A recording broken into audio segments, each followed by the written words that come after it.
Hello, I'm delighted to welcome Professor Simon Hepburn, Chief Executive of the Security Institute, to this short video giving his perspective on the new Level 4 Protective Security Advisor apprenticeship standard. Thank you, Simon, for joining us. Absolute pleasure. So in the UK, new apprenticeship standards are created through what are called trailblazer groups, and these bring together organisations with a shared interest in creating an occupational standard. While employers take the lead, other stakeholders like professional bodies, as well as education and training providers, can also participate in an advisory capacity. So Simon, could you tell us why it was so important to the Security Institute to be involved in the creation of the standard? Thank you. Thank you very much, Alison. So I think as an organisation, largest professional membership organisation for security professionals, we've been in existence for over 25 years. So we've got a lot of knowledge, experience, really high quality members. And I think that one of our kind of key pillars in our strategy is around professionalisation. So I think the importance of being involved in such an important development around the level 4 professional qualification for protective security advisor was really important from our perspective as an organisation. And I think also that the other core parties that were involved as part of the conversation, the different businesses, but also the three national technical authorities, so NPSA, NACE and NCSC. So really working in partnership and collaboration, bringing our knowledge and expertise from our members to the table was an important for us to be involved. Thank you. What's distinctive about the new apprenticeship standard compared with other types of qualification or... Thank you again. I think the real important thing I feel from our perspective is, very often there are qualifications and certifications that focus on a particular area of security. I think the importance here is around it covers all areas of protective security. So personal, cyber, technical, personnel, and physical. So really what you will get is a real grounded overview of all of the areas of protective security and how you basically apply that, really applying a kind of convergence model. So, our excitement around this new qualification and apprenticeship is that it covers all of the areas of protective security. Thank you, very interesting. So how effective do you think the new apprenticeship will be in widening the appeal of security careers and bringing more newcomers into the sector? I think hopefully it will get the kind of promotion that it deserves. I think it's really important in the sense of it's a great kind of entry level into the more professional side of protective security. Again, covering all of the areas of personal, cyber, technical, personnel, and physical.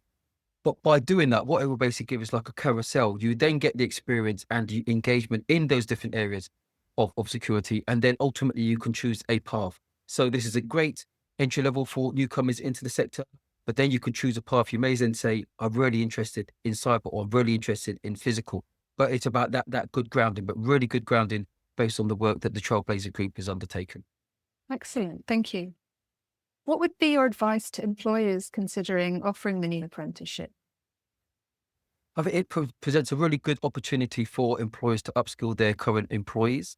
Again, based on the whole model of, all of the areas of security, personnel, professional, etc. I think that's really important. So where employers are basically engaging with their employees, they're looking at the new kind of CPD, continual professional development opportunities. This is a great kind of catalyst for individuals to join the wider profession. And also just to share that, successful candidates, while you're going through the process, could join the Security Institute as a student member, but definitely on completion, you'll have the appropriate qualifications and certification and experience to hopefully join us and one of our professional titles, either affiliate or associate or member. That's a great benefit to offer the new apprentices. It's around that professionalization and giving people that kind of credibility and gravitas. So that's our kind of contribution back to those individuals. And how about educational or training providers that may be interested in delivering the accredited training? I think this presents a really great opportunity to offer. It's an additional offer within their curriculum. There are different courses at level 3, level 4, level 5, etc. But there's nothing that I'm aware of that covers this full breadth of the core areas of protective security, especially applying that kind of convergence approach. So from my view, definitely training providers, organizations, colleges, etc. Definitely to look at. I would strongly advise to look at the course curriculum and see, if you would benefit from being an accredited training centre and delivering on this. Thank you. And just finally, perhaps this is rather a big question, but How important do you think is the new apprenticeship standard to the security of the UK in these turbulent times? Yeah, big question. I think my answer to that would be, I think it's really essential that we fill both the skills gap, but also the talent gap within security. There are gaps in different organisations and government departments, etc., and that's across the piece. And I think that we have to kind of both protect people and secure places and protect environments and assets. So there's a real good opportunity here to one highlight what the kind of gaps are, but two to provide the opportunity for individuals to join obviously the security profession, and especially in kind of when we're looking at geopolitics, the kind of turbulent times that we are living in. So there are jobs for the future, jobs for now, train in all the areas, and I'll strongly recommend this as a definitely a course too for people to participate in, and this on a sector to join. Well, that's a lovely note to end on. So thank you, Simon, very, very much for your perspectives. Thank you very much.